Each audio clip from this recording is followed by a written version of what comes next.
itu di muara, yang mana muara ini tempatnya sungai dan sungai bertemu dan mengalir. Kalau kata bahasa saya bercaglak, kali bercaglak. Di situ disebut muara. Kalau untuk orang sini ya, untuk tempat saya kali caglak katanya.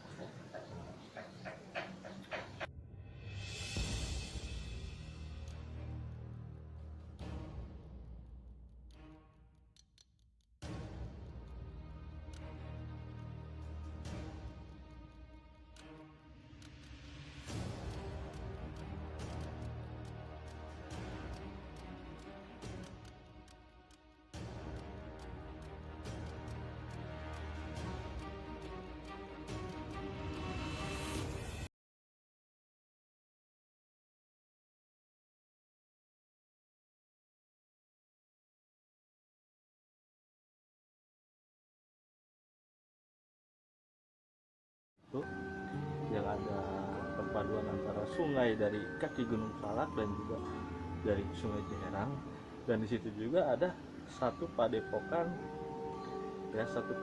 yang dulunya ditempatin Abah Endut, panggilannya Abah Endut ya. Nah, sekarang saya akan menceritakan sebuah kisah Batu Tunggangan. Menurut kabar cerita, Batu Tunggangan itu memang buat penunggang yang ada di muara itu. Penunggunya ibaratnya makhluk halus kasat mata ya, makhluk-makhluk yang memang sering ke situ. Salah satunya ibu yang menurut Abah, ibu Kencana Ungu, Ibu Ratu Kencana Ungu.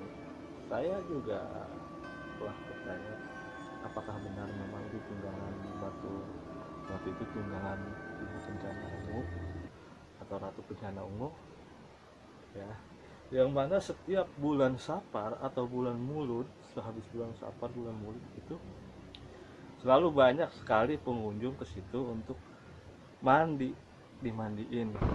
Saya tidak mengangkat cerita itu, saya angkat ceritanya Batu Ilman atau Batu Tunggangan, yang mana Batu Tunggangan itu ya selalu Ibu Ratu Kencana Ungu yang memang berasal, kalau menurut cerita Abah, itu dari Gunung Salak. Siapakah Ratu Kencana Ungu? Saya juga nggak tahu karena saya tidak ketemu sama ratunya. Mungkin dia sama saya ilfil atau gimana, nggak seneng atau gimana, jadi dia nggak datang. Ratu Kencana Ungu ya. Saya karena apa? Karena saya tidak memanggil dia, jadi dia nggak datang tadi. Kedua, ini teman-teman yang saya duduk sekarang disebut Batu Tunggangan ya teman-teman. Saya persis duduk di atasnya.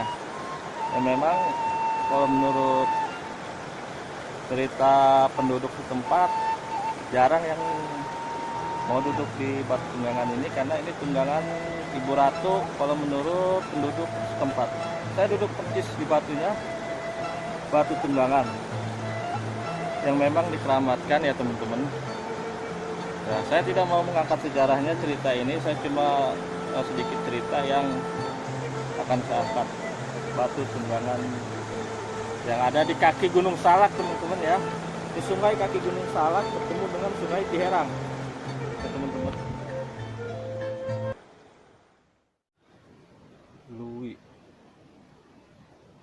Lui itu lubang yang memang depannya tidak terlalu besar tapi dalamnya besar sekali ya, yang memang zaman dahulunya di sungai itu, di kali itu ada seekor ular.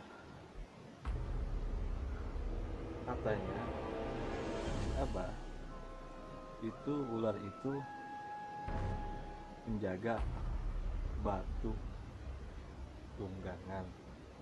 Siapapun yang mau duduk di Batu Tunggangan pasti akan ketemu dengan ular itu pada waktu zamannya.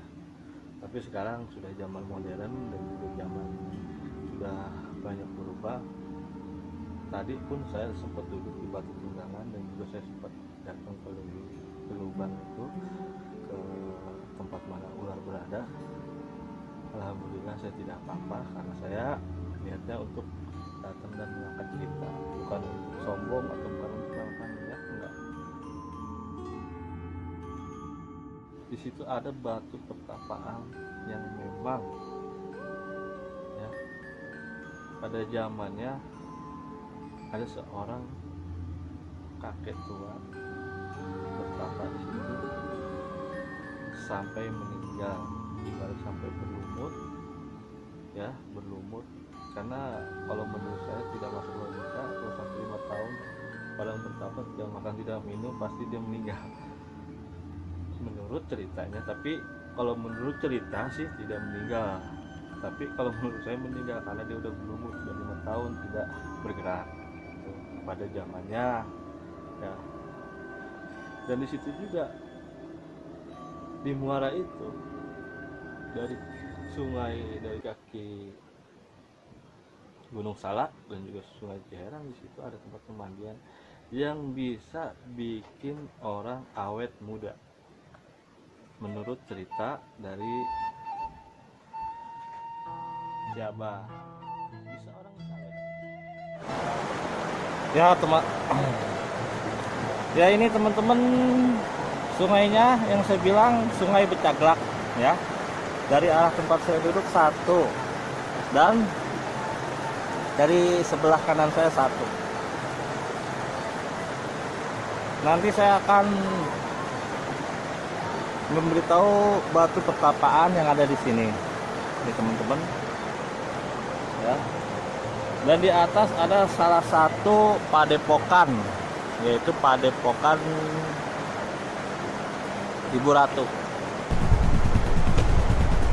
nah, yang mana memang dipercaya kemungkinan dia yang suka membantu orang untuk mandi ya, untuk keperluannya masing-masing ya teman-teman.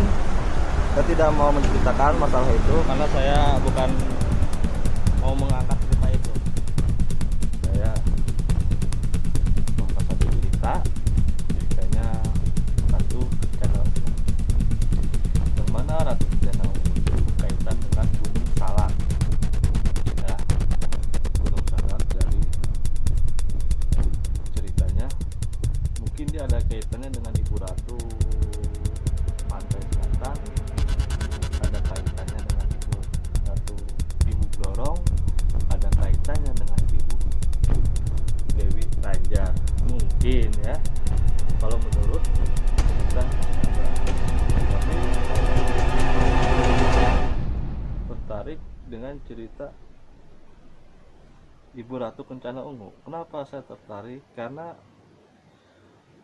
di situ hadirnya sosok beliau ya, pada waktu zamannya dia selalu melindungi tempat yang ada di lokasi itu. Seperti tiba-tiba banjir datang, walaupun banjir penuh kali sungai dengan air, banjir bandang, dia selalu membelokkan air sehingga tanaman-tanaman yang ada di situ tidak terkena banjir, rumah-rumah yang ada di situ tidak terkena banjir gitu ya. Jadi dia penolong, sifatnya penolong. Kalau misalkan ada banjir dia pasti ngasih kabar dengan kasih kode-kode. Airnya deras sekali teman-teman ya.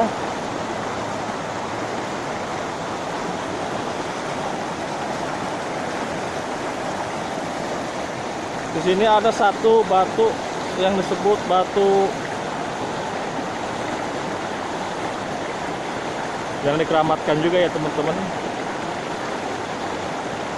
Coba Anda perhatikan batu yang paling besar di kali ini,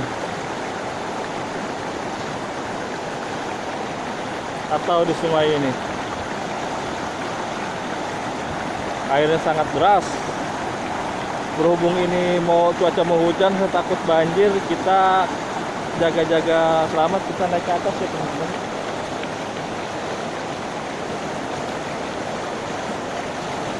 Dulu saya suka dengan petualangan misteri ya, dan petualangan saya akan sampaikan ke teman-teman yang memang mencintai misteri. Adapun nanti saya akan ada acara penarikan barang-barang pusaka, benda-benda pusaka, nanti akan saya tarik. Dimanapun Anda meminta saya untuk menarik, saya akan tarik. Anda tunjukkan di mana ada barang, pasti saya tarik. Dimanapun, apakah itu sejenis pusaka yang memang itulah orang dulu, atau pusaka-pusaka yang memang diselamatkan, pusaka yang hilang, pusaka-pusaka benda-benda yang memang akar gitu ya, saya pasti bisa bantu untuk menariknya dengan izin Allah. La haula wala quwata illa billahil azim. Insya Allah apapun, benda apapun yang memang mau dirawat, saya bisa tarik untuk teman-teman dan rekan-rekan dan teman-teman yang memang suka dengan jalur misteri ya. Insya Allah saya bantu. Untuk selebihnya saya akan menceritakan mitos ya, mitos yang ada di kali atau sungai Caglak, kali Caglak. Saya bilangnya itu kali Caglak, tapi orang sini bilangnya mana ya. Mitosnya, niat apapun mereka untuk berada di situ, kalau yakin dan mengikuti yang disampaikan oleh atau yang punya padepokan, insya Allah dijabah ya. Gitu. Saya bukan promosi, bukan, saya cuma mengangkat misteri atau sejarah sedikit di situ. Tapi kalau memang ada yang mau menarik barang-barang pusaka yang ada di gunung, di keramat, di laut, di bumi, yang memang dimanapun tempatnya, ciptaan yang maha kuasa, pasti saya insya Allah dengan izin yang maha kuasa saya bisa ya. Tidak dengan media, tidak dengan sabun seperti minyak, tidak dengan bakaran, tidak dengan apa-apa, saya bisa menariknya. Tidak dengan seperti orang kebanyakan bilang pakai bakar ini, enggak. Seperti orang bilang bakar menyan, tidak. Pakai minyak, tidak. Ya, apalagi pakai mahar, tidak sama sekali. Saya cuma menasihati yang mau melakukan, yang mau menerima barang, siap atau tidak menanggung risiko. Saya akan, kalau dia siap, saya akan tarik. Kalau dia tidak siap, saya tidak. Gitu ya.